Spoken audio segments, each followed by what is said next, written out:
ചെമ്മീൻ തീയൽ, എറ വെച്ചൊരു തീയൽ. ഇന്നൊരു കേരള സ്പെഷ്യൽ റെസിപ്പി.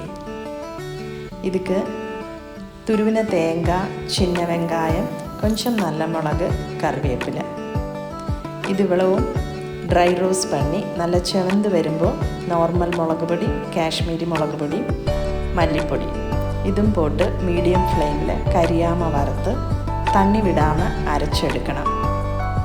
എണ്ണ കാഞ്ചതും കാഞ്ചമുളക്, ചിന്ന വെങ്കായം, പച്ചമുളക്, கொஞ்சம் தேங்காய் பல்லு பல்லாக நறுக்கினது, தக்காளி இதும் போட்டு நல்லா வதக்கி அரைச்ச அரைப்பும் போட்டு தேவையான அளவு புளி, தேவையான அளவு தண்ணியும் உப்பும் போட்டு நல்லா கொதிக்க விடணும்.